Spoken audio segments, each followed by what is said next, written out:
वंदे गुजरात વાત ગુજરાતની। कांग्रेस के दिवंगत नेता अहमद पटेल का गुजरात की राजनीति में खासा असर था। गांधी परिवार के सबसे करीबी और शुरू से संगठन में काम करने वाले अहमद पटेल की बेटी को भरूच से उम्मीदवार नहीं बनाने से वो काफ़ी नाराज नजर आ रही है। प्रधानमंत्री नरेंद्र मोदी ने अपने गुजरात चुनाव प्रचार में सोनिया गांधी और अहमद पटेल के परिवार का उल्लेख करते हुए कहा था कि दोनों परिवार अपनी ही पार्टी कांग्रेस को वोट नहीं कर पाएंगे। देखिए वंदे गुजरात की रिपोर्ट, क्या कहा था नरेंद्र मोदी ने और क्या जवाब दिया मुमताज पटेल ने। खुद कांग्रेस का शाही परिवार जो दिल्ली में रहता है वो खुद इस बार कांग्रेस को वोट नहीं देने वाला है। ये सच्चाई है, क्योंकि जहां वो रहते हैं ना, जहां उनका वोट है, वहां कांग्रेस का उम्मीदवार ही नहीं है।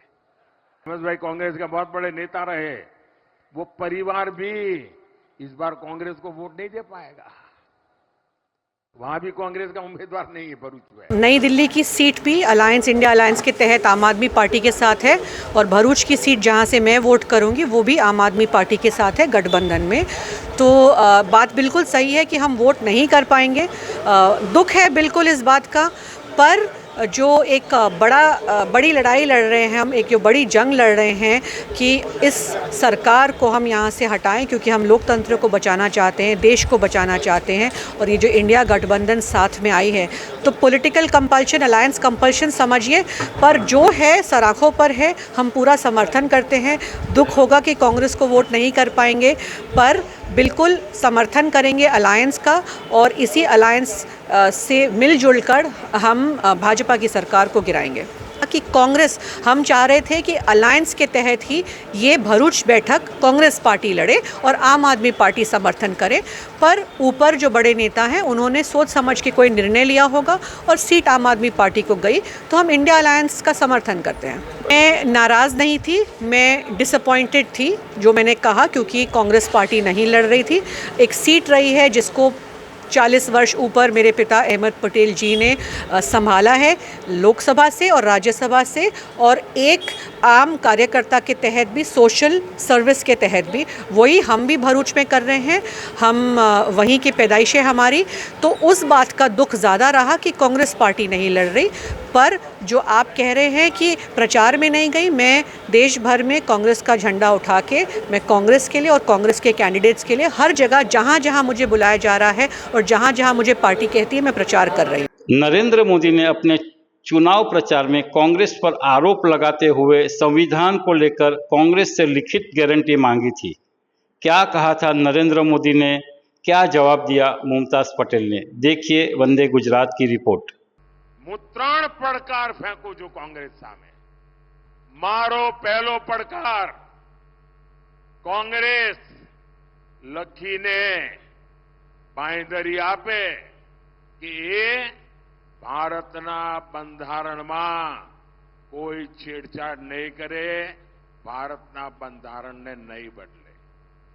कांग्रेस લખીને આપે, બાંયધરી આપે કે બાબા સાહેબ આંબેડકરે જે આરક્ષણ આપેલ છે એને ધર્મના આધાર પર દલિતો, આદિવાસીઓ પાસેથી લૂંટીને, બક્ષીપંચ પાસેથી લૂંટીને મુસલમાનોને આરક્ષણ નહીં આપે।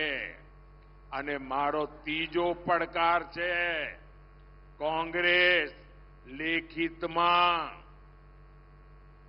બાંયધરી આપે कि ये दलितों ने, आदिवासियों ने, बक्षीपंच समाज, ओबीसी ने जे आरक्षण मळ्युं छे ते, सामान्य समाजना गरीबोने जे आरक्षण मळ्युं छे ते, एमांथी क्यारे झूंटवी लेवानो प्रयास नहीं करे।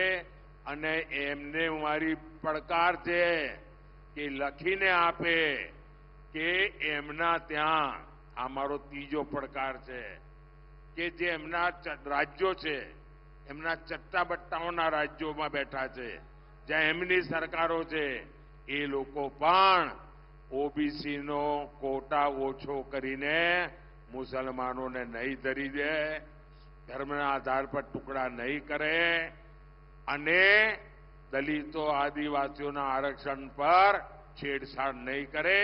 આ મારા ત્રણ પડકારો આ કોંગ્રેસના શાહજાદાને અને એમના બધા મળતિયાઓનો છે. कांग्रेस के पास से ये गारंटी मांग रहे हैं, यही तो हम बचाने की कोशिश कर रहे हैं. तो हम संविधान, कांग्रेस पार्टी संविधान के साथ क्यों छेड़छाड़ करेगी? हमको डर इसी बात का है कि भाजपा जो है, जो 400 पार की बात कर रही है, वो इसलिए कर रही क्योंकि वो संविधान बदलना चाहती है. जो मैनिफेस्टो निकाला है उसमें क्लियर कट बताया गया है कि कांग्रेस पार्टी क्या करेगी अगर सरकार बनाएगी और ये चुनाव जीतेगी और सरकार बनाएगी. वापस मैं यही बोलूँगी कि आप एक भी जगह दिखा दीजिए जहाँ धर्म के नाम पे या मुसलमान भी वर्ड मेंशन किया हो मैनिफेस्टो के अंदर, या धर्म के नाम के आरक्षण की बात करी गई हो. तो जब ये करी ही नहीं है तो किस बात की गारंटी मांग रहे हैं? वो प्रधानमंत्री कह रहे हैं, पर उनके कहने से ये बात सच नहीं हो सकती. वो जुमलाबाजी करते रहते हैं और आज कांग्रेस मैनिफेस्टो के बारे में भी गलत अफवाहें फैला रहे हैं, लोगों को भावुक कर रहे हैं, लोगों को भड़का रहे हैं. फिर से कहूँगी, कांग्रेस मैनिफेस्टो में मुसलमान शब्द लिखा ही नहीं है. पर आज मैं ये भी कहूँगी, आप माइनॉरिटी बोल रहे हैं, तो माइनॉरिटी तो बहुत हैं इस देश में, बल्कि माइनॉरिटी इस देश में वो हैं जिनको बराबरी का हक नहीं मिल रहा है. आज गिने चुने लोगों के पास संपत्ति इतनी है कि पूरे देश के बाकी लोगों के पास भी इतनी नहीं है. तो माइनॉरिटी कौन हुआ? वो लोग हुए बेचारे जिनके पास संपत्ति नहीं है, जिनके पास पैसा नहीं है, और जो चंद लोग हैं जिनके पास देश भर के जीडीपी से भी ज़्यादा पैसा है, तो वो मेजॉरिटी हुए. बल्कि आरक्षण हर ज़रूरतमंद के लोगों को मिलना चाहिए. आज लोन माफ़ी होनी चाहिए किसानों की, ना ही बड़े उद्योगपति की. आरक्षण मिलना चाहिए दलित, आदिवासी, ओबीसी, गरीब, पिछले वर्ग के लोग, हर ऐसा जिसको ज़रूरत है, जिसका घर बेसिक आमदनी नहीं है, जिसके पास नौकरी नहीं है, जिसके पास सुविधा नहीं है, जिसको तकलीफ़ हो रही है क्योंकि वो एक पर्टिकुलर जाति से आते हैं या एक पर्टिकुलर एरिया, पर्टिकुलर ट्रेड से आते हैं, या कोई भी हो, उन लोगों को आरक्षण मिलना चाहिए. पर आरक्षण जो है धर्म के नाम पे नहीं होना चाहिए.